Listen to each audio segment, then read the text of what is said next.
Hello students, देखो हमारे chapter thermodynamics के अंदर हम लोगों ने लास्ट क्लास बात की थी डिग्री ऑफ फ्रीडम के बारे में। हमने मेनली दो तरह की डिग्री ऑफ फ्रीडम डिस्कस की थी, एक ट्रांसलेशनल डिग्री ऑफ फ्रीडम और एक rotational degree of freedom. Degree of freedom से सीपीसीवी कैसे कैलकुलेट करते हैं ये भी हम लोगों ने सीखा था। और लास्ट क्लास मैंने आपको एक टेबल बनवाई थी, तो आप एक बार छोटा सा वो जो टेबल था उसको रिवाइज कर लेते हैं, देखते हैं आपको वैल्यूज याद हैं या फिर नहीं। बताओ, हमने CV देखा था, CP देखा था, गामा देखा था, और यहाँ हम लिखेंगे टोटल डिग्री ऑफ फ्रीडम। बताओ मोनोएटॉमिक गैस के लिए total degree of freedom 3, CV की वैल्यू 3R/2, CP की वैल्यू 5R/2 और गामा कितना था 5/3, दैट इज 1.66 या 1.67 भी आप इसको बोल सकते हो, रिपीटिंग नंबर है। डायटोमिक के साथ और हम किसको इंक्लूड कर सकते हैं? लीनियर। कौन सी linear? Triatomic linear gas को। बताओ इसके लिए टोटल डिग्री ऑफ फ्रीडम कितनी आई थी? 5। CV की वैल्यू 5R/2, 7R/2, गामा की value 7/5, that is 1.4। Similarly third column किसका होने का बताओ? हाँ, ट्राई एटॉमिक नॉन लीनियर और पॉली एटॉमिक गैस का। तो देखो यहाँ पर टोटल डिग्री ऑफ फ्रीडम कितनी आई थी? 6, 3 रोटेशनल और 3 translational.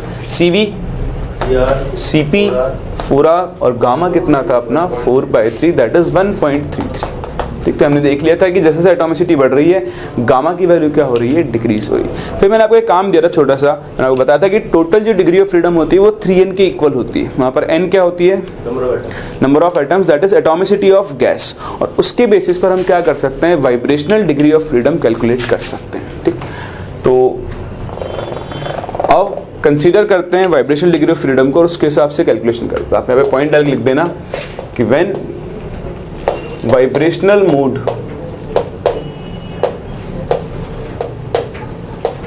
is considered to be active। ठीक है, तो देखो वाइब्रेशनल मोड को एक्टिव मानने के बाद जब आप CPCV कैलकुलेट करते हो तो आपको एक बहुत इंपॉर्टेंट चीज के ऊपर ध्यान देना होगा। बहुत ध्यान से आप सीखना, इस चीज को आप लोगों ने पहले भी सुना हुआ होगा। यहाँ पर एक लॉ होता है, उस लॉ को हम बोलते हैं law of equipartition of energy. क्या होता है? Equi partition of energy. ये आप लोगों ने फिजिक्स में भी सुना होगा, केमिस्ट्री में भी आज आप सुन ही रहे हो। देखो क्या होता है law of equipartition of energy. ये कहता है कि आपके पास कोई भी एक गैस मॉलिक्यूल है या गैस सैंपल है, तो उस गैस सैंपल की जो टोटल काइनेटिक एनर्जी होगी, कौन सी एनर्जी होगी? टोटल काइनेटिक एनर्जी होगी, वो उसकी अलग अलग डिग्रीज ऑफ फ्रीडम के अंदर क्या होती है? डिस्ट्रीब्यूटेड होती है। मतलब जो ट्रांसलेशनल डिग्री ऑफ फ्रीडम है, जो वाइब्रेशनल डिग्री ऑफ फ्रीडम है और जो रोटेशनल डिग्री ऑफ फ्रीडम है, उन तीनों के अंदर वो क्या होती है? इक्वली डिस्ट्रीब्यूट होती है। कैसे डिस्ट्रीब्यूट होती है? इक्वली डिस्ट्रीब्यूट होती है। इसीलिए हमने इस लॉ का नाम क्या रखा है? Law of equipartition of energy. According to this law, हर degree of freedom kinetic energy में हाफ KT का, या फिर आप ऐसा बोल सकते हो, अगर n मोल्स लेते हो अपन तो हाफ KT ले लेते हैं भी, तो काइनेटिक एनर्जी में हाफ KT का कंट्रीब्यूशन करती है। कितना कंट्रीब्यूशन करती है? हाफ KT का। जैसे अगर आप ट्रांसलेशन काइनेटिक एनर्जी की बात कर रहे हो तो बताओ ट्रांसलेशनल डिग्री ऑफ फ्रीडम कितनी होती है? 3। हर degree of freedom half KT contribute कर रही है। ठीक, तो हाफ KT एक, हाफ KT दूसरी डिग्री ऑफ फ्रीडम का और हाफ KT तीसरी डिग्री ऑफ फ्रीडम का। तो अगर आप किसी गैस की एवरेज ट्रांसलेशनल काइनेटिक एनर्जी निकालना चाहते हो, कौन सी energy? Average translational kinetic energy, उसकी वैल्यू किसके इक्वल होगी? 3/2 KT के। ये कभी पढ़ा है आपने गैसियस स्टेट के अंदर? गैसियस स्टेट में हमने एक फॉर्मूला पढ़ा था, kinetic energy of gas 3/2 KT, या फिर n मोल्स के लिए आप उसे 3/2 nRT बोलते हो। ये होती है काइनेटिक एनर्जी पर मॉलिक्यूल। क्या होती है? काइनेटिक एनर्जी पर मॉलिक्यूल। तो बस यही law of equipartition of energy है कि किसी भी गैस की काइनेटिक एनर्जी उसकी अलग अलग डिग्रीज ऑफ फ्रीडम के अंदर क्या होती है? इक्वली डिस्ट्रीब्यूटेड होती है। हर डिग्री ऑफ फ्रीडम कितना कंट्रीब्यूट करती है? हाफ KT कंट्रीब्यूट करती है। कोई डाउट? चलो तो हम इसका स्टेटमेंट लिखते हैं सबसे पहले कि law of equipartition of energy में क्या सिखाता है। फिर जो मेन चीज समझनी है वो आप देखना। अब सिंपल यहाँ पे बोल सकते हो according to this law,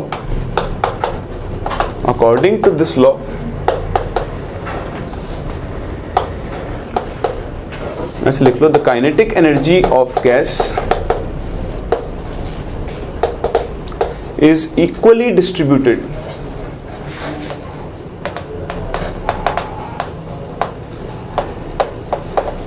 between each degree of freedom. ठीक है, सिंपल टर्म्स में आप इस लॉ का ऐसा ही बोल सकते हो कि जो काइनेटिक एनर्जी ऑफ गैस है वो क्या है, हर डिग्री ऑफ फ्रीडम में इक्वली डिस्ट्रीब्यूटेड होती है। अब आप बेसिकली इसका कंसेप्ट समझने की कोशिश करो। देखो, अगला पॉइंट आपको ध्यान रखना है वो ये है कि each degree of freedom contributes half kT to kinetic energy and R/2 to CV। ठीक है, ये मैंने अपने आप से बनाया ताकि आप हम बेसिकली हमको CV से रिलेट करना है।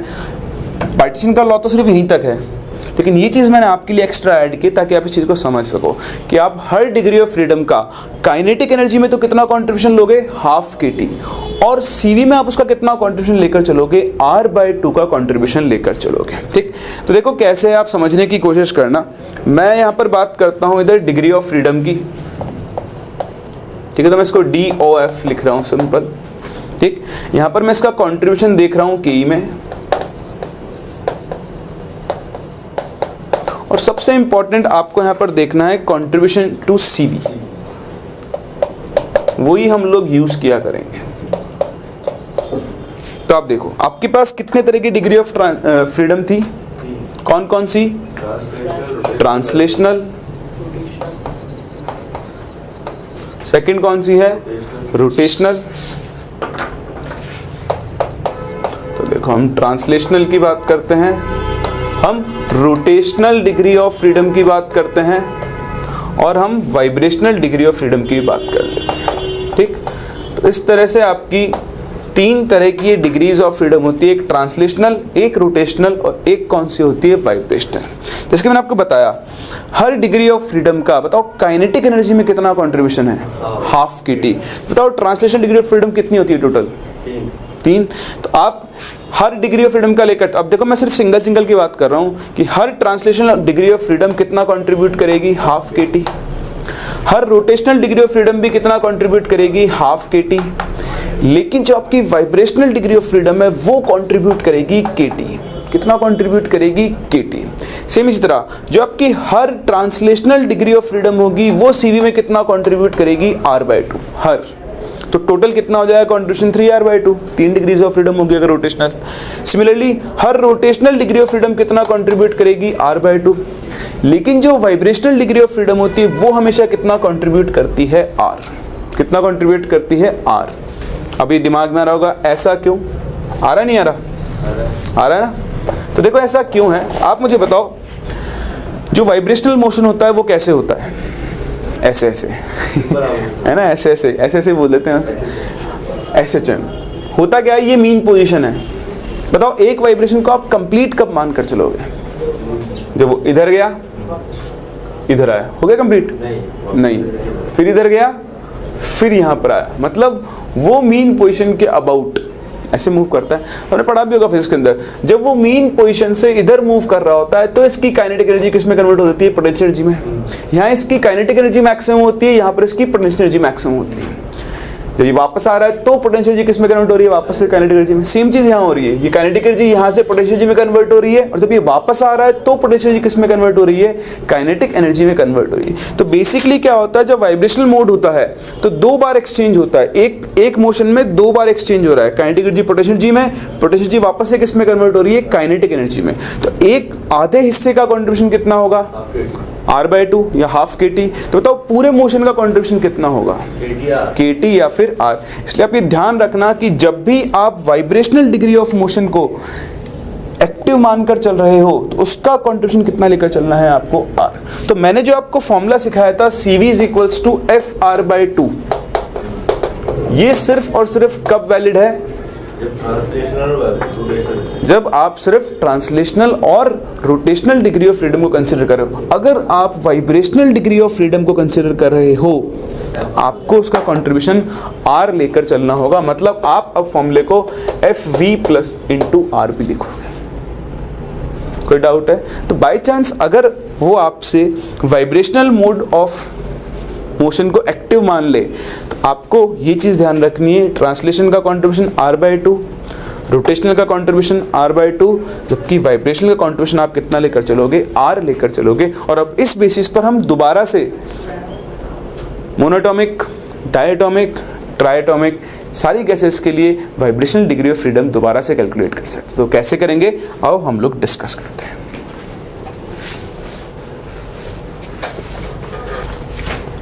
तब देखो दोबारा से कैलकुलेट करते हैं CpCv। पहले हम बात करते हैं मोनोएटॉमिक गैस की। बताओ मोनोएटॉमिक गैस के लिए टोटल डिग्री ऑफ फ्रीडम कितनी होगी? 3n, यानी 3 × 1 है ना। फॉर्मूला अपना 3n है, यहाँ पर n की वैल्यू कितनी आ गई? 1। तो 3 में 3 पार्ट्स होते हैं, कौन कौन से? Translational, rotational, vibrational. ठीक, तो बताओ ट्रांसलेशनल डिग्री ऑफ फ्रीडम तो कितनी होती है? 3। अब देखो टोटल 3 है, उसमें ट्रांसलेशनल 3 हो गई, तो बताओ रोटेशनल और वाइब्रेशनल कितनी कितनी होगी? तो बताओ इसका CV कितना रहेगा? 3R/2। CP कितना रहेगा? 5R/2। और गामा की वैल्यू कितनी आ जाएगी? 5/3। तो यहाँ तो आपको कोई भी चेंज नज़र नहीं आएगा। बताओ आ रहा है कि कोई चेंज नज़र नहीं आ रहा है ना? अच्छा चलो ठीक है। इसका मतलब ये बोल सकते हैं कि एक सिंगल मॉलिक्यूल वाइब्रेट नहीं कर सकता है ना। वाइब्रेशन में क्या होगा? 2 मॉलिक्यूल होने चाहिए एटलीस्ट, तो वो मीन पोजीशन के अबाउट वाइब्रेट करेंगे। सिंगल मॉलिक्यूल का वाइब्रेशन नहीं होगा, मतलब वो ऑल्दो दूसरी तरह का वाइब्रेशन होता है, उसमें मॉलिक्यूल टकराते हैं आपस में, लेकिन यहाँ से आपको साफ साफ दिख रहा है कि हम यहाँ पर vibration degree of freedom active मान भी लें तो भी वो कितनी आ रही है? 0। मतलब यहाँ वाइब्रेशनल मोड नहीं हो रहा है। चलो आगे मूव करते हैं सेकंड वाले पे। सेकंड कौन सी गैस होगी बताओ अपनी?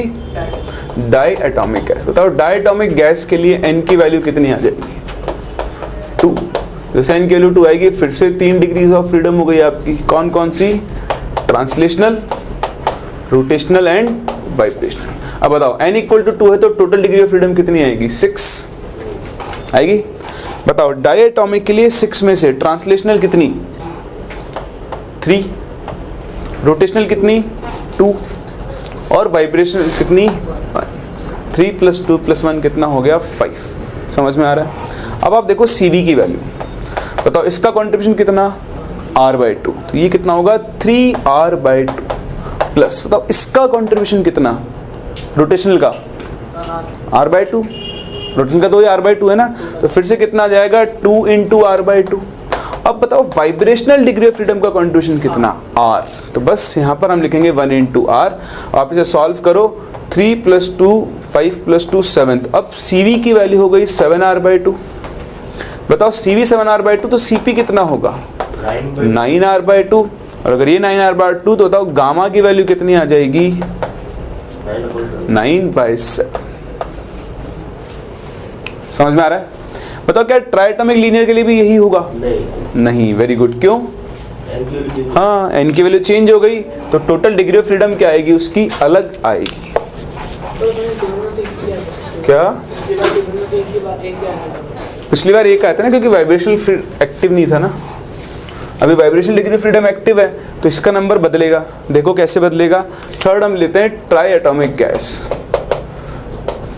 अब ट्राइएटॉमिक पहले बात करते हैं लीनियर की। बताओ n की वैल्यू कितनी हो जाएगी? 3। बताओ यहाँ टोटल डिग्री ऑफ फ्रीडम कितनी मिलने वाली है आपको? 9। 9 के 3 पार्ट करो, कौन कौन से? ट्रांसलेशनल, रोटेशनल और वाइब्रेशनल। बताओ ट्रांसलेशनल डिग्री ऑफ फ्रीडम कितनी? 3। बताओ ट्राइएटॉमिक नॉन लीनियर के लिए रोटेशनल डिग्री ऑफ फ्रीडम कितनी? नॉन लीनियर के लिए लीनियर, सॉरी नॉन लीनियर बोला क्या मैंने? लीनियर, ट्राइएटॉमिक लीनियर बोला था मैंने। चलो ठीक है। तो 2R/2 क्या? 2R/2। अच्छा ठीक है। नहीं मैं तो सिर्फ डिग्री ऑफ फ्रीडम पूछ रहा हूँ। कितनी होती है? 2 है ना। तो 2। अब बताओ 9 थी टोटल, 3 + 2 5 हो गई, तो बाकी जो बची वो कौन सी होगी? वाइब्रेशनल डिग्री ऑफ फ्रीडम कितनी हो गई? 4। तो जब आप इसके लिए CV लिखोगे तो अब बताओ CV कितना बनेगा? 3R/2 plus 2R/2 plus 4R। तो देखो 4 + 5 तो इतना नहीं, शायद 13r/2 बन जाएगा। देखना एक बार आएगा। बताओ Cp कितना बन जाएगा फिर 15r/2। बताओ गामा की वैल्यू कितनी आ जाएगी 15/30। क्या सेम आप इसी तरह ट्राइएटॉमिक नॉन लीनियर के लिए कर सकते हो? तो यहाँ कुछ रटना नहीं है, आपको इनमें से एक भी वैल्यू याद नहीं रखनी है। आपको जो चीज़ याद रखनी है वो सिर्फ इतनी सी है कि जब भी कभी भी vibrational mode of freedom active होगा या vibrational mode of motion active होगा, उस केस में आप सीवी में उसका कंट्रीब्यूशन कितना लेकर चलोगे, आर के इक्वल लेकर चलोगे। बस इतना याद रखना है, बाकी नॉर्मल तरीका है। और आप इससे क्या कर सकते हो, अपनी वाइब्रेशनल डिग्री ऑफ फ्रीडम को इंक्लूड करके टोटल डिग्री ऑफ फ्रीडम निकाल सकते हो। उससे आप सीपी, सीवी, गामा किसी की भी वैल्यू कैलकुलेट कर सकते हो। तो ये था आपका एक छोटा सा टर्म डिग्री ऑफ फ्रीडम, जो आपको हमेशा हेल्प करेगा किस चीज़ के लिए, सीपी, सीवी और गामा की वैल्यू कैलकुलेट करने के लिए। अगर आप बाई चांस, जैसे अभी तो क्या आपने फ्रेशली पढ़ाई है, आज के 4 लेक्चर बाद 6 लेक्चर बाद आप भूल जाओगे कि सीवी मोनोटोमिकली कितना होता है, सीपी कितना होता है, तो फिर वहाँ पे आपके पास काम में आएगी डिग्री ऑफ फ्रीडम। फटाफट से आप इमेजिन करके या बनाकर देख सकते हो कि इसकी डिग्री ऑफ फ्रीडम कितनी होगी। उससे डायरेक्ट आ जाएगा कि अगर आपसे सीवी पूछा है तो FR/2, क्योंकि वाइब्रेशन तो कंसिडर होता ही नहीं है ना। सीपी पूछा है तो CV + R, और गामा, आपको याद है मैंने गामा का एक फॉर्मूला सिखाया था आपको, 1 + 2/F। आप मेरे हिसाब से ना, मेरी अगर रिकमेंडेशन तो गामा आप इस फॉर्म में याद रखो, बहुत अच्छा होता है, क्योंकि कुछ सोचना नहीं पड़ेगा। आपको गामा चाहिए मोनोएटॉमिक, बताओ डिग्री ऑफ फ्रीडम कितनी, 3 आ गया 5/3। बोला डायएटॉमिक, बताओ डिग्री ऑफ फ्रीडम कितनी, 5 आ गया 7/5। बोला triatomic non linear, degree of freedom कितनी, 6, तो 1 + 1/3 4/3। आपको डायरेक्ट क्या मिल जाएगा, यहाँ से गामा मिल जाएगा।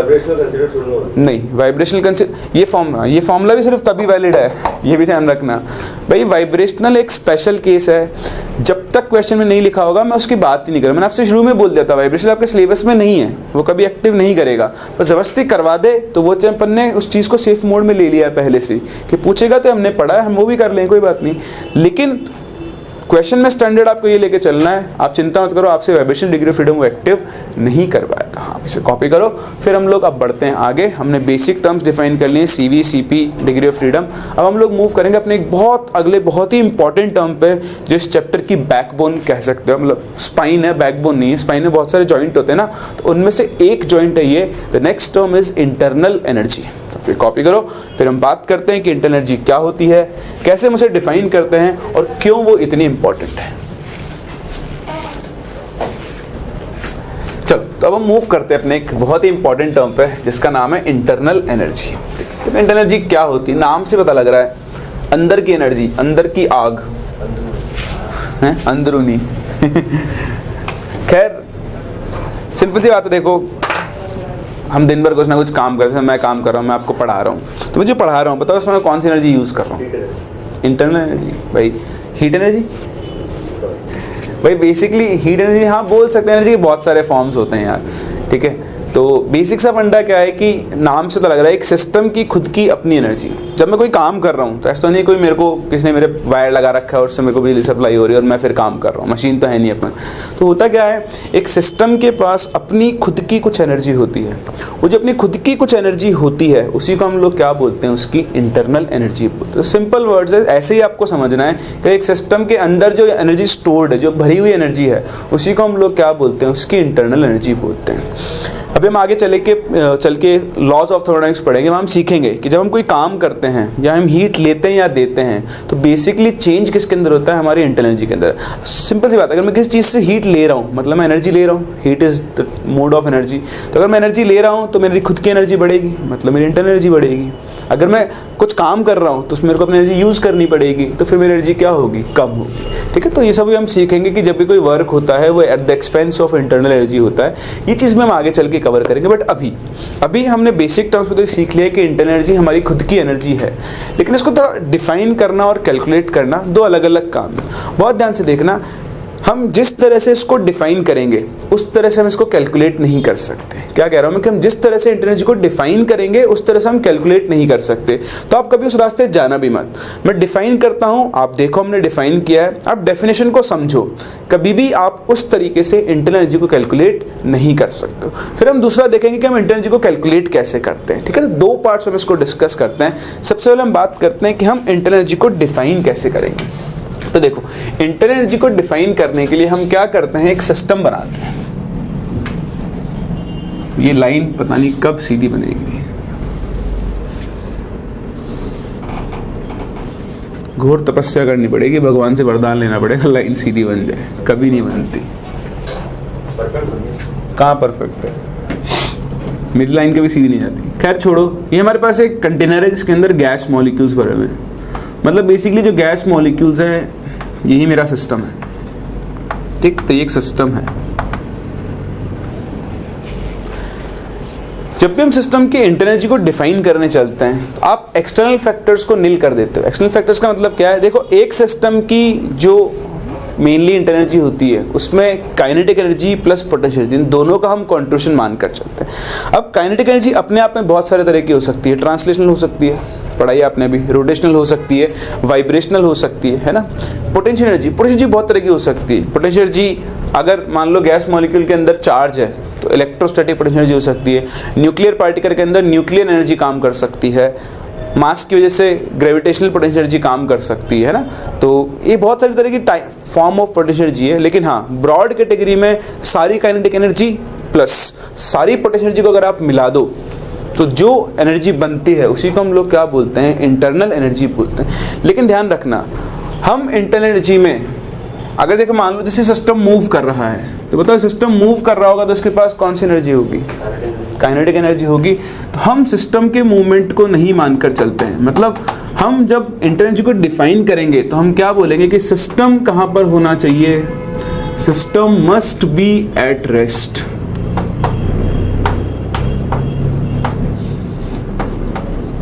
मतलब उसकी जो एक्सटर्नल काइनेटिक एनर्जी है वो कितनी होनी चाहिए, जीरो। मैं जिस काइनेटिक एनर्जी की बात कर रहा हूँ वो अंदर के मॉलिक्यूल्स की काइनेटिक एनर्जी है। ये मॉलिक्यूल ट्रांसलेट कर रहा है उसकी काइनेटिक एनर्जी, ये रोटेट कर रहा है उसकी काइनेटिक एनर्जी, ये वाइब्रेट कर रहा है उसकी काइनेटिक एनर्जी। मैं उस काइनेटिक एनर्जी को कंसीडर नहीं करूंगा जिसमें सिस्टम मूव कर रहा है। तो जब हम इंटर एनर्जी को डिफाइन करते हैं तो सबसे पहली चीज हम सिस्टम को कहाँ पर मानकर चलेंगे, रेस्ट पर। दूसरा हम बोलेंगे कि यहाँ पर कोई भी एक्सटर्नल फोर्स नहीं होना चाहिए।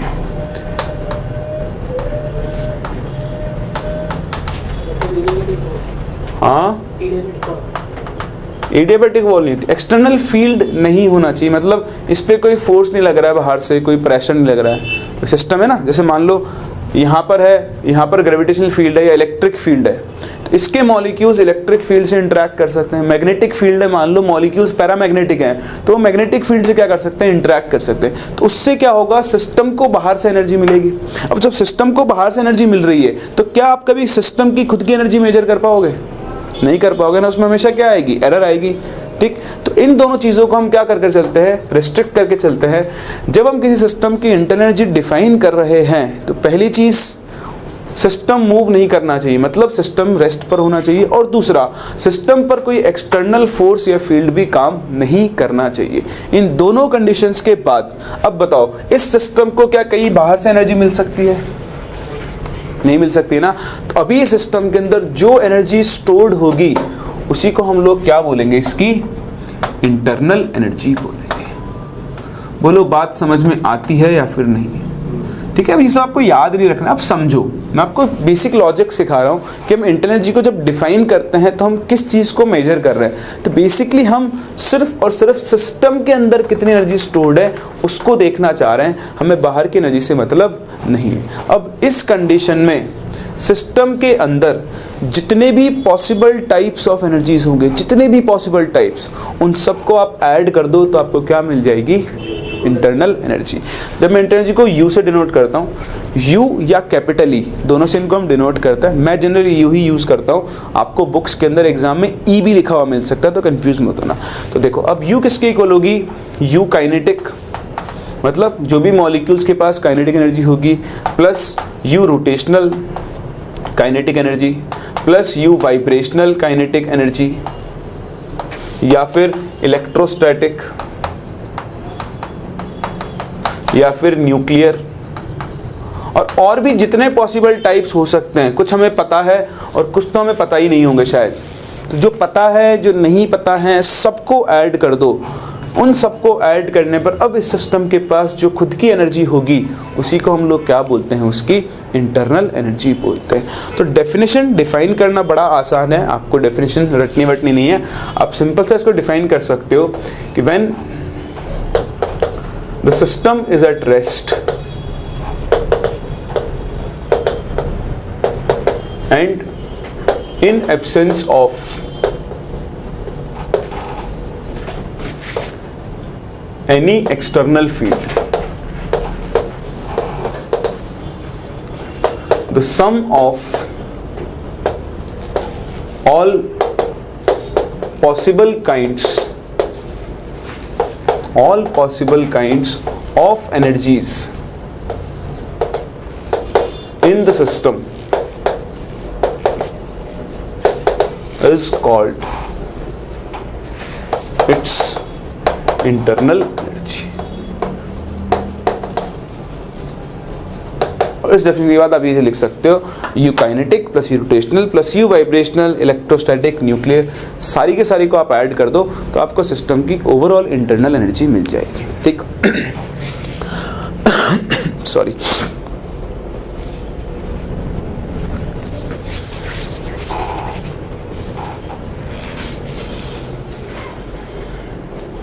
हाँ बोलो, क्या बोल रहे हो?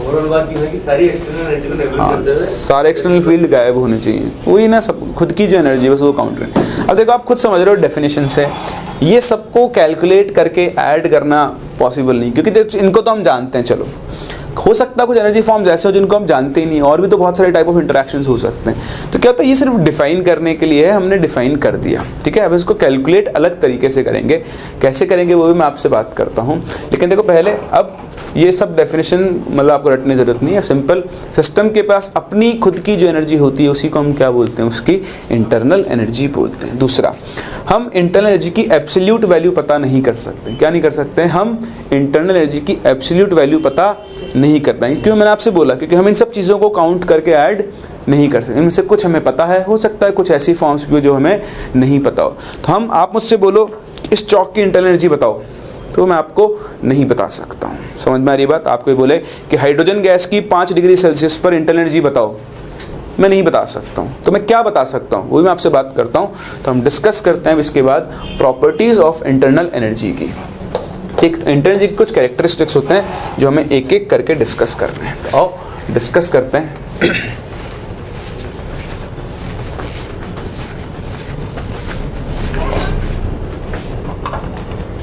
देखो, कैरेक्टरिस्टिक्स ऑफ इंटरनल एनर्जी।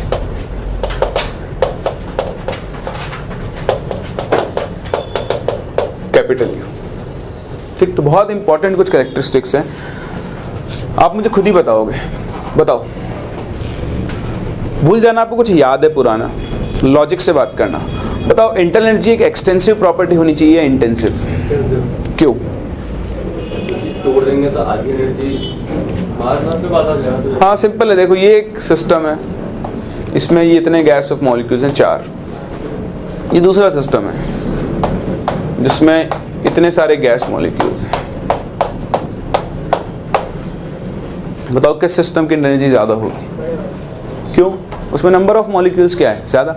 मतलब ये प्रॉपर्टी अमाउंट ऑफ मैटर पे क्या कर रही है? डिपेंड कर रही है। अगर ये अमाउंट ऑफ मैटर पे डिपेंड कर रही है तो बताओ ये कौन सी प्रॉपर्टी होगी?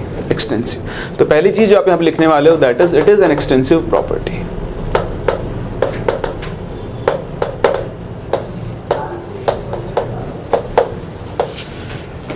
डाउट? चलो फिर हम मूव करते हैं आगे अपने सेकेंड पॉइंट पर। It is a state function. ये हमने सीखा था स्टेट फंक्शन जब हमने डिफाइन किए थे, तो हम अपने पहले स्टेट फंक्शन से मिलने वाले हैं। इंटरनल एनर्जी हमारा एक स्टेट फंक्शन है। ठीक, और हम इस इंटरनल एनर्जी के बेसिकली मैं आपको बताऊं, आप यहाँ पे 4 मेन स्टेट फंक्शन पढ़ोगे, internal energy, entropy, Gibbs energy और एंथैल्पी। आप इन चारों में से किसी की भी एब्सोल्यूट वैल्यू पता नहीं कर सकते हो। तो आप ये ध्यान रखना, इस चैप्टर में यही चीज़ काम मिलेंगे कि हमारे पास जब भी कोई स्टेट फंक्शन आएगा हम उसकी एब्सोल्यूट वैल्यू पता नहीं कर पाएंगे, तो हम सिर्फ और सिर्फ क्या पता कर पाएंगे, उसके अंदर चेंज। ठीक, सो अगर हम लिखें change in internal energy, change in internal energy तो किससे डिनोट करते हैं, डेल्टा यू से, और डेल्टा यू की वैल्यू किसके इक्वल होगी, U final minus U initial.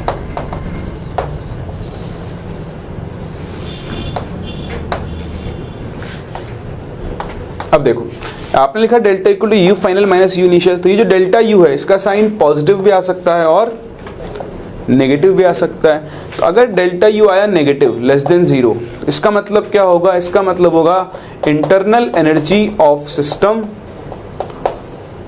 उस प्रोसेस में क्या हो रही है, डिक्रीज हो रही है। अगर डेल्टा यू की वैल्यू पॉजिटिव आ गई तो बताओ इसका मतलब क्या होगा, इंटरनल एनर्जी ऑफ सिस्टम उस प्रोसेस के अंदर क्या हो रही है, इंक्रीज हो रही है।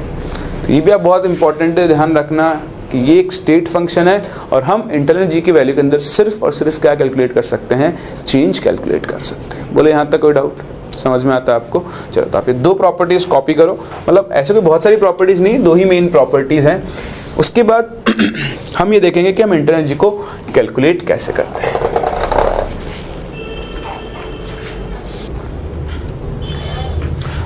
चलो तो अब सीखते हैं कि हम कैसे इंटरनल एनर्जी को कैलकुलेट करते हैं।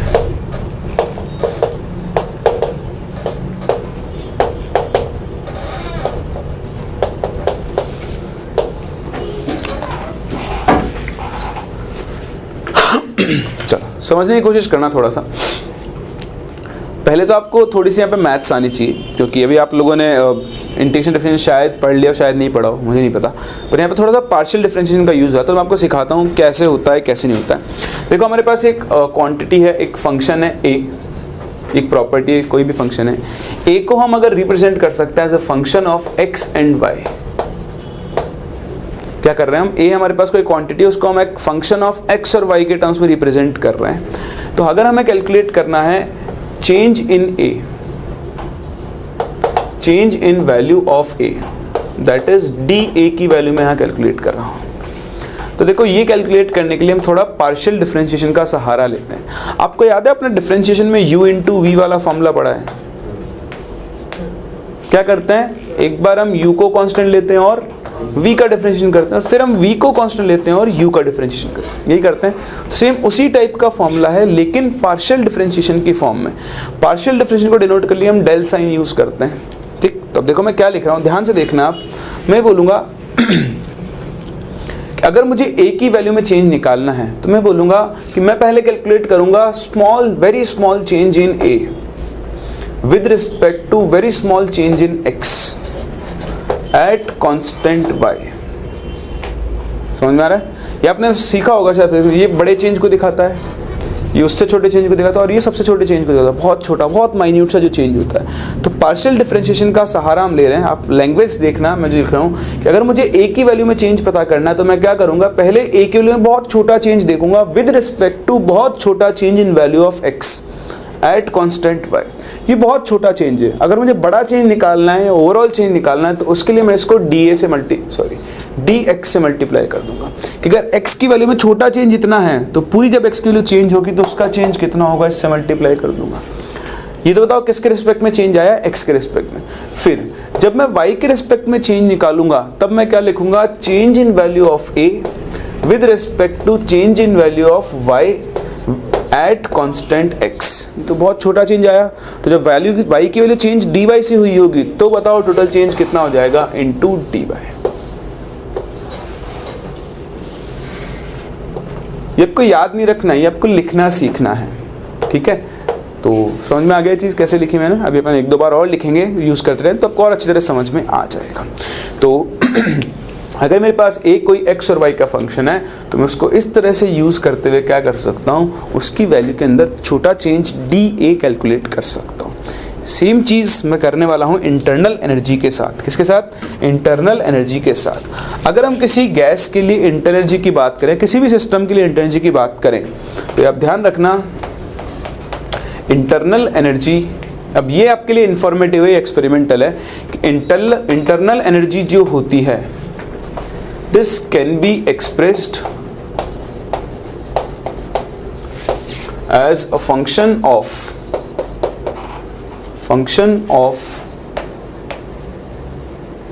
Volume and temperature. आप इंटरनल एनर्जी को वॉल्यूम और टेम्परेचर के फंक्शन की फॉर्म में रिप्रेजेंट कर सकते हो। कहने का मतलब जो मैंने यहाँ ऊपर लिखा, बताओ आप एक ही जगह क्या लिख सकते हो, u। This u can be represented as a function of volume and temperature. कर सकते हैं अगर हम ये कर सकते हैं तो हम ये भी कर सकते हैं। बताओ मैंने आपसे क्या बोला, एनर्जी कैसा फंक्शन होता है, स्टेट फंक्शन। कैसा फंक्शन होता है, स्टेट फंक्शन। और हम इसकी एब्सोल्यूट वैल्यू पता, तो हम यहां पर भी क्या कैलकुलेट करेंगे, चेंज। तो अगर मुझे चेंज कैलकुलेट करना है, change in internal energy that is du, तो बताओ क्या लिखूंगा, एक बार लिखूंगा change in value of u, है ना। इसको रटने की कोशिश मत करो, लैंग्वेज में बोल के लिखो, change in value of u with respect to change in value of volume at constant temperature. ये तो बहुत छोटा चेंज आया, तो ओवरऑल चेंज जब dv होगा तो इसमें चेंज भी कितना हो जाएगा, इनटू dv। समझ में आ रहा है, प्लस दूसरा क्या लिखेंगे, अब हम किसको कांस्टेंट मान के चलेंगे, वॉल्यूम को। तो क्या लिखेंगे, change in value of internal energy with respect to change in temperature at constant volume into क्या लिखूंगा, dt।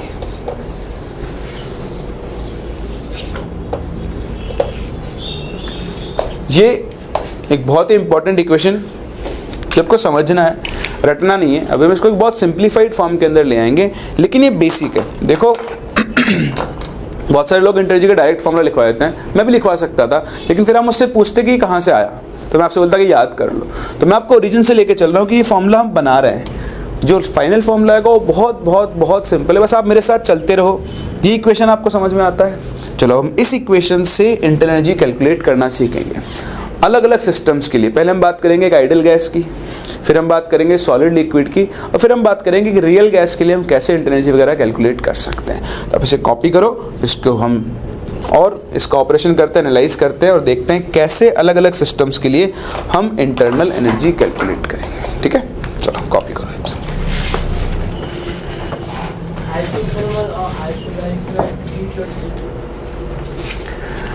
तो देखो केस बना रहे हैं हम, सबसे पहले हम कैलकुलेट करने जा रहे हैं फॉर एन आइडल गैस।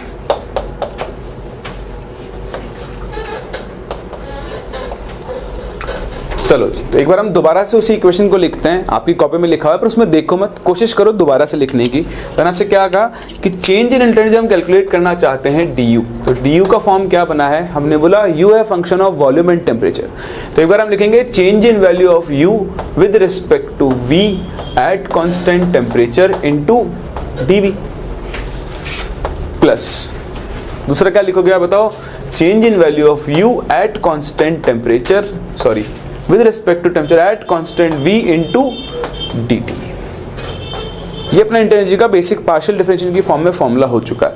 अब आप ध्यान दो, एक आइडल गैस के लिए, किसके लिए, एक आइडल गैस के लिए ये वाला जो टर्म होता है ना, ये वाला क्या टर्म है, ये del u by del v, ये कितना होता है, 0 होता है। बहुत इंपॉर्टेंट चीज जो आपको यहाँ पर ध्यान रखनी होगी, that is for an ideal gas. क्यों होता है, मैं अभी आ रहा हूँ, चिंता मत करो, ठीक, कुछ भी अपन ऐसे बात नहीं करेंगे। फॉर एन आइडल गैस, तो मैं आपको टेक्निकल रीजन बता दूं, the internal energy is a function of temperature only. इसका मतलब that is it depends on temperature only।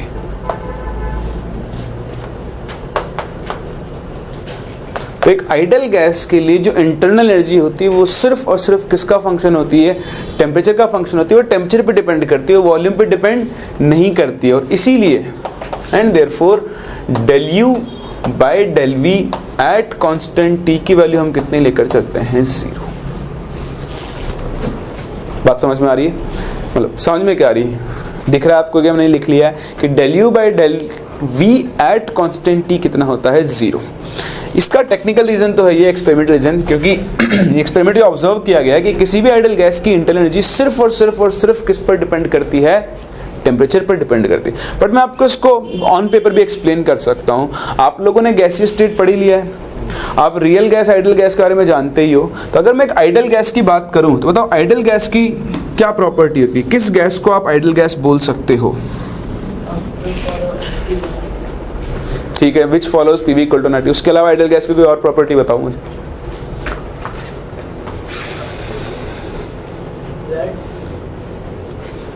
बिल्कुल आइडियल हो, जो बिल्कुल आइडल है, मतलब जो भगवान हो है, सही तरीके से कर रहे हैं। जिसका क्या? वॉल्यूम हो, टेम्परेचर, कुछ भी। नजरें जवाब मांग रही है भाई, जवाब दो।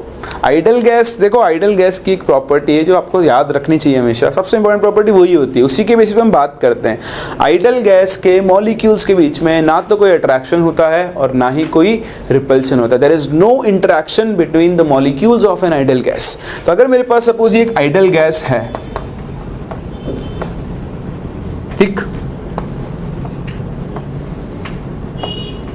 तो इसके मॉलिक्यूल्स हैं, बताओ इन मॉलिक्यूल्स के बीच में ना तो कोई अट्रैक्शन है और ना ही कोई रिपल्शन है। इस गैस के वॉल्यूम का मतलब क्या है? इस गैस के वॉल्यूम का मतलब है इसके मॉलिक्यूल्स के बीच में खाली स्पेस, जो खाली जगह होती है मॉलिक्यूल्स के बीच में, उसी को हम क्या बोलते हैं? उस गैस का वॉल्यूम।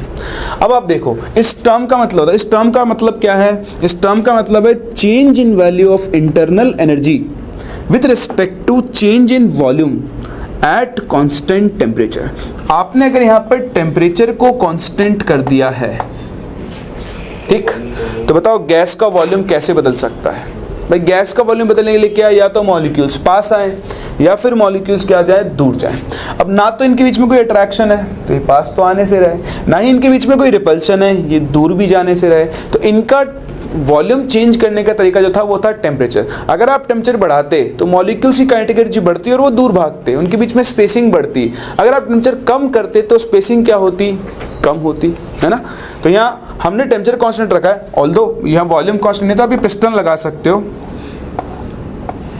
अगर ये गैस एक्सपैंड होगी तो पिस्टन बाहर मूव करेगा, कंप्रेस करोगे तो अंदर मूव करेगा, ठीक है।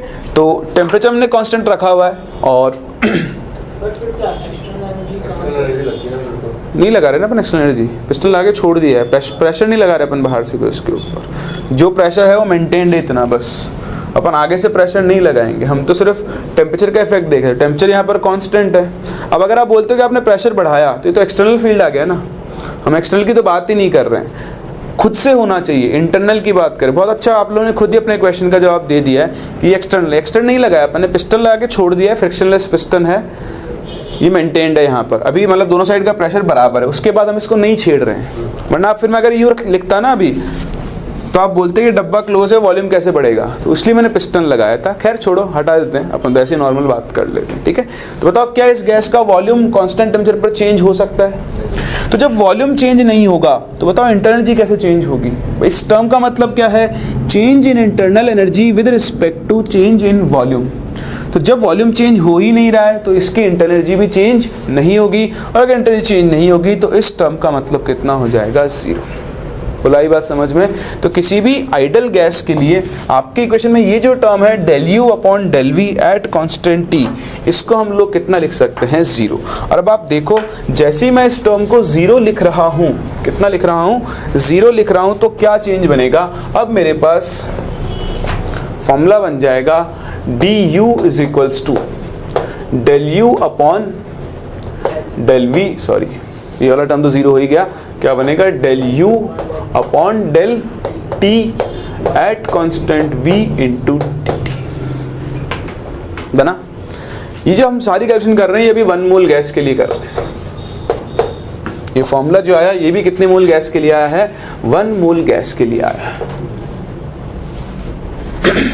ठीक। अब क्या करते हैं, ये जो टर्म है इस टर्म को मैं एक नाम दे रहा हूँ। वो नाम क्यों दे रहा हूँ वो मैं आपको अभी सिखाऊंगा आगे चलकर, ठीक है। अभी आपको इसको एज इन्फॉर्मेशन लेना है, आगे चलकर मैं आपको बताऊंगा जब हम फर्स्ट लॉ के आसपास पहुंचेंगे क्यों मैंने इस टर्म को यही नाम दिया।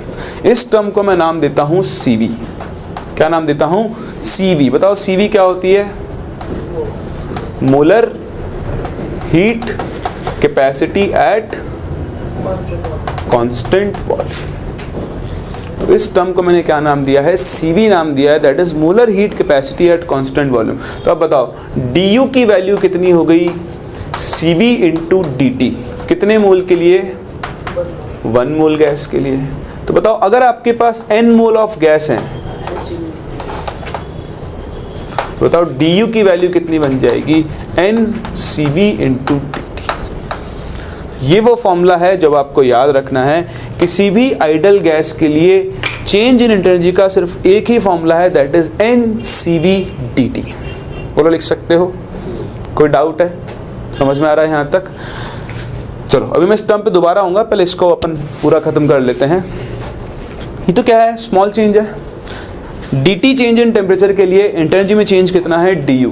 अगर मैं टेम्परेचर को T1 से T2 ले जाऊं तो बताओ ओवरऑल चेंज कैसे कैलकुलेट करूंगा, इंटीग्रेट करके। तो अब हमें अगर ओवरऑल चेंज इन एनर्जी निकालना है तो इस इक्वेशन को इंटीग्रेट करना होगा। यहां से आप लिख सकते हो कि the overall change in internal energy that is delta U। तो बताओ डेल्टा U की वैल्यू किसके इक्वल होगी, इंटीग्रेशन ऑफ du, और इंटीग्रेशन ऑफ du किसके इक्वल होगा, इंटीग्रेशन ऑफ NCV dt। बताओ लिमिट्स कहाँ से कहाँ जाएंगी, T1 से T2। अगर आप इसकी लिमिट लिखना चाहो तो U1 से U2 लिख सकते हो।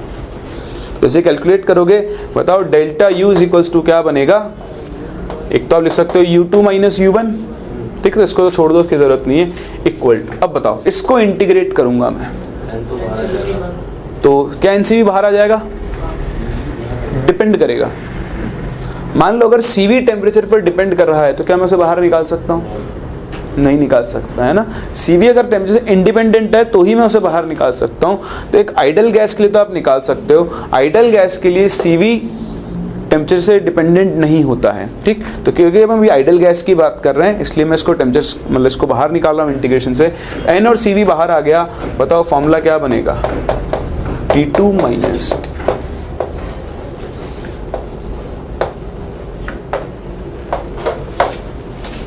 तो किसी भी आइडल गैस के लिए अगर आप उसका टेम्परेचर बदल रहे हो T1 से T2, बढ़ा भी सकते हो कम भी कर सकते हो, वो अलग चीज़ है।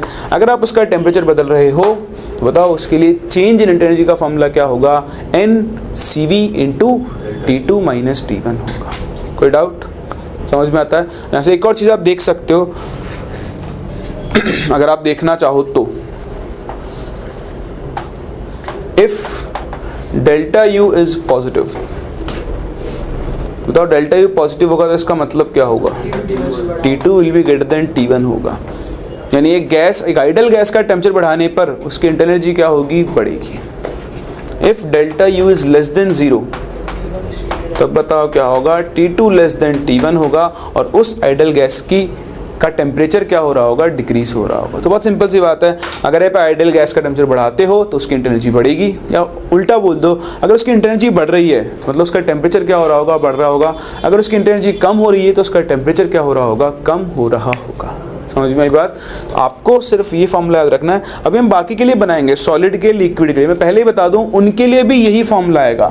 99% टाइम्स आप डेल्टा U का यही फॉर्मूला यूज़ करोगे, सिर्फ 1% केसेस में इंटीग्रेशन वाला फॉर्मूला यूज़ करना पड़ेगा, वो मैं आपको बताऊंगा, लेकिन मोस्ट ऑफ द केसेस में आपके यही फॉर्मूला काम में आने वाला है। कॉपी करो, फिर मैं आपसे बात करता हूँ इस टर्म की।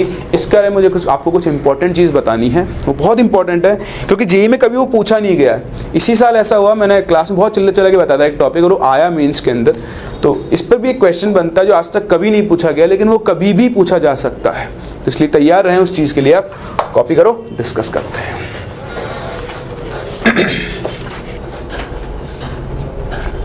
तो देखो इंटरनल के फॉर्मूले में आपने ये जो टर्म लिखा, चलो इसके बाद जिस टर्म को मैंने CV लिखा है, del U upon del T at constant, उल्टा लिख दिया, हाँ ठीक है, इसी को तो CV लिखा है, ठीक है। तो ये टर्म कैसे आया वो भी मैं आपको आगे सिखाऊंगा, मुझे बस फर्स्ट लॉ बता दूं, उसके बाद मैं आपको इस चीज़ ज़रूर बताऊंगा। बट अभी आप देखो इसका मैथमेटिकल फॉर्म समझने की कोशिश करो, ध्यान से देखना, रटना नहीं है, समझना है सिर्फ आपको इसको। मैं एक ग्राफ बना रहा हूँ बिटवीन X एंड Y, ठीक है, होगा कोई भी ग्राफ, ऐसा कुछ ग्राफ है। बता अगर मुझे किसी भी पॉइंट पर स्लोप लिखनी है तो स्लोप का फॉर्मूला क्या होता है? उल्टा बना दिया मैंने, ये x है सॉरी और ये y है। स्लोप का फॉर्मूला क्या होगा? dy बाई dx होगा। या अगर मैं पार्शियल फॉर्म में लिखना चाहूँ तो मैं इसको del y by del x लिख सकता हूँ। सही है। अब उधर देखो दोबारा, वेरी गुड। क्या हो सकता है ये? एक ग्राफ का स्लोप, और वो ग्राफ किसके बीच में होना चाहिए? u और t के बीच में, यानी internal energy versus temperature graph की जो स्लोप होगी वो किसके बराबर होगी? cv के बराबर होगी। यानी हम इस टर्म को लिख सकते हैं, this term can be equal to slope of ut curve. तो जब आप इंटरनल एनर्जी और टेम्परेचर के लिए ग्राफ बनाओगे एक आइडल गैस के लिए, तो CV किस चीज को डिनोट कर रहा होगा? उस ग्राफ की स्लोप को डिनोट कर रहा होगा। मतलब मैं आपसे बोल दूं कि ये एक इंटरनल एनर्जी वर्सेस T का ग्राफ है, कुछ मान लो ऐसा ग्राफ बना, और मैं आपसे बोलूं कि T टेम्परेचर पर इस गैस की CV की वैल्यू बताओ, तो आप क्या करो? जिस पॉइंट पर आपको CV बताना है आप क्या करो, ये कभी सीधी नहीं बनी, तो यहां से आप क्या करो? एक लाइन खींचो, आप खींच लेना, अरे वाह, ये यहां से थोड़ी सी बेंड, इस लाइन की स्लोप निकाल लो, आपको क्या मिल जाएगी? CV की वैल्यू मिल जाएगी। ठीक, तो किसी गिवन टेम्परेचर पर आप CV की वैल्यू कैलकुलेट कर सकते हो।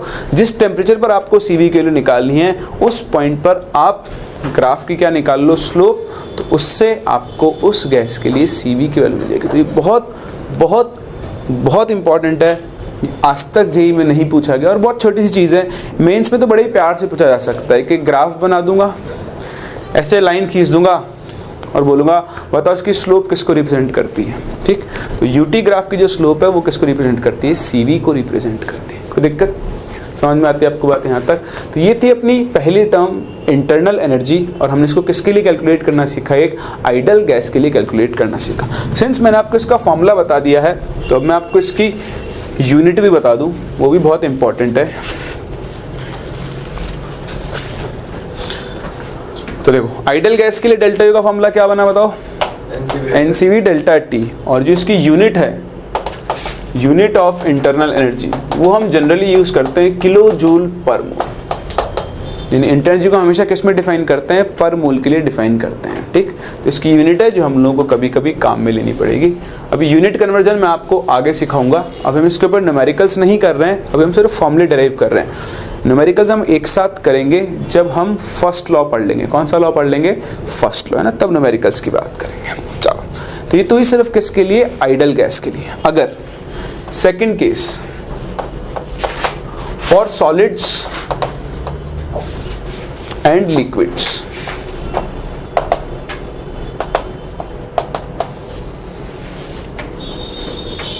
ठीक, तो देखो सॉलिड्स लिक्विड्स के लिए कैसे डिफाइन करते हैं, ध्यान देना। अगर कोई प्रोसेस हो, जैसे आप बात करो गैस, लिक्विड, सॉलिड, बताओ सबसे ज़्यादा कंप्रेसिबल कौन होता है? गैस। एक्सपेंडेबल भी कौन होता है? गैस। तो जब किसी प्रोसेस में सॉलिड या लिक्विड होते हैं तो उनके वॉल्यूम में चेंज ऑलमोस्ट क्या होता है? नेग्लिजिबल, क्योंकि सॉलिड्स और लिक्विड्स क्या होते हैं? ऑलमोस्ट इनकम्प्रेसिबल होते हैं। तो अगर वो ऑलमोस्ट इनकम्प्रेसिबल हैं तो आप उसको किसी भी प्रोसेस में डाल दो, उसके वॉल्यूम में आपको कोई सिग्निफिकेंट चेंज नज़र नहीं आएगा। इसी चीज़ का हम फ़ायदा उठाते हैं और अपने फॉर्मूले को वापस से ट्रांसफॉर्म करते हैं। बताओ net change in internal energy का फॉर्मूला क्या था? du is equals to del U upon del V at constant t into dv plus del U upon del t at constant v into dt। यहाँ पर लिख सकते हो कि since solids and liquids are almost incompressible, तो आप इनको किसी भी प्रोसेस में डाल दो, उनके लिए वॉल्यूम ऑलमोस्ट क्या रहेगा? कांस्टेंट। बताओ अगर वॉल्यूम कांस्टेंट रहेगा इसका मतलब dv की वैल्यू कितनी हो जाएगी? 0।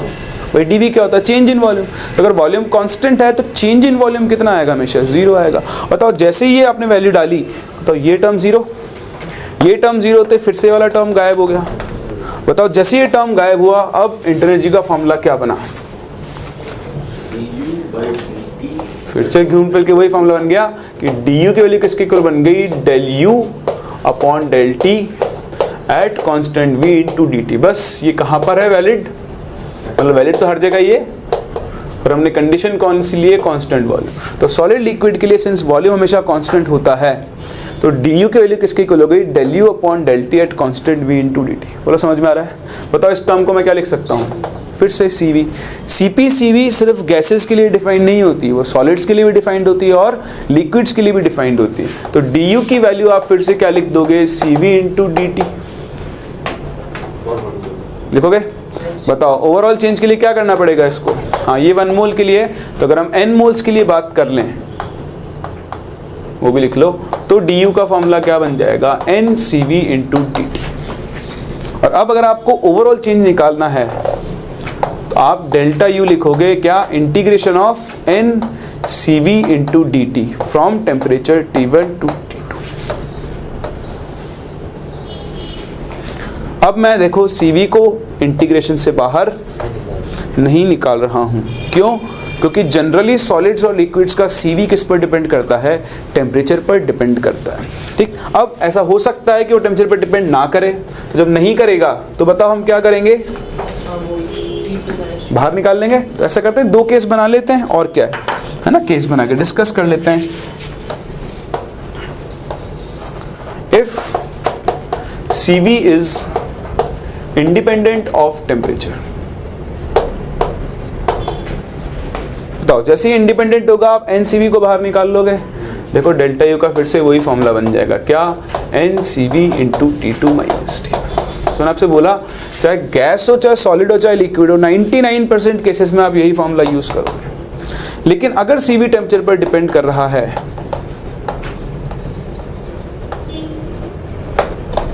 बताओ तब आप क्या करोगे?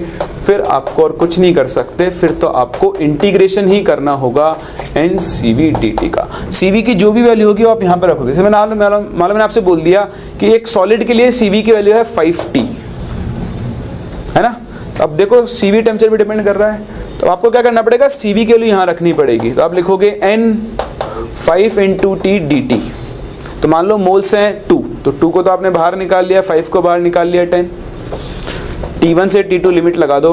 बताओ T का इंटीग्रेशन क्या बनेगा? T²/2। यहाँ लिमिट्स रख के हमको क्या करना पड़ेगा? सॉल्व करना पड़ेगा। तो इनमें कैलकुलेशन बहुत ज़्यादा होती है, इसलिए जेई में आपसे मोस्ट ऑफ द टाइम्स मतलब चांसेस ही नहीं होते कि इससे क्वेश्चन पूछा जाए। पूछेगा तो यहीं से पूछेगा तो छोटी सी वैल्यू देकर ही पूछेगा, तो आप उसको इंटीग्रेट कर सकते हो। और तब तक तो आप मैथ्स में इतना इंटीग्रेशन पढ़ चुके होंगे कि ये आपके लिए लल्लू सी चीज़ होगी। कौन सी चीज़ होगी? लल्लू सी चीज़ होगी। तो इसकी आपको चिंता ही नहीं करनी है, फोकस आपको भी करना है इस फॉर्मूले के ऊपर। तो चाहे आइडल गैस हो चाहे सॉलिड लिक्विड हो, सबके लिए इंटरनल चेंज का एक ही फॉर्मूला है, du = NCV dt। और उसको इंटीग्रेट करके लिखोगे तो NCV डेल्टा टी। आई बात समझ में? अब कौन बचा? आइडल गैस हो गई, सॉलिड लिक्विड हो गया, अब कौन सी गैस बची? Real gas. रियल गैस के लिए फॉर्मूला क्या होगा? रियल गैस के लिए फॉर्मूला हम डायरेक्ट डिराइव नहीं कर सकते हैं, वो अपने को कैलकुलेशंस करनी पड़ेगी, तो वो अपने सिलेबस में नहीं है। लेकिन वो जो हमने इक्वेशन पढ़ा ये वाला, इसको हम रियल गैस के लिए एनालाइज ज़रूर करेंगे, लेकिन वो हम आज नहीं करेंगे, वो हम लोग करेंगे अपने नेक्स्ट लेक्चर में। वहाँ पे आप कुछ चीज़ सीखनी है आपको रियल गैस के बारे में, वो मैं बताऊँगा, बस वही आपको ध्यान रखना है। तो आज का लेक्चर बहुत इंपॉर्टेंट है। आज मैंने आपको एक बहुत इंपॉर्टेंट टर्म सिखाया, इंटरनल एनर्जी। यहाँ आपको सब कुछ याद नहीं रखना है, ठीक? जो याद रखना है वो सिर्फ इतना सा है कि U एक एक्सटेंसिव प्रॉपर्टी है, इंटरनल एनर्जी एक स्टेट फंक्शन है, और डेल्टा U का फॉर्मूला क्या होता है? NCV डेल्टा T होता है। बाकी सब चीज़ आपको समझनी थी, समझते जाओ, भूलते जाओ, मुझे कोई दिक्कत नहीं है। काम में आपके सिर्फ यही चीज़ आएगी। मिलते हैं नेक्स्ट क्लास, बात करते हैं रियल गैस की, और उसके बाद हम मिलेंगे अपने 2 और नए फंक्शन से जिनका नाम है हीट एंड वर्क।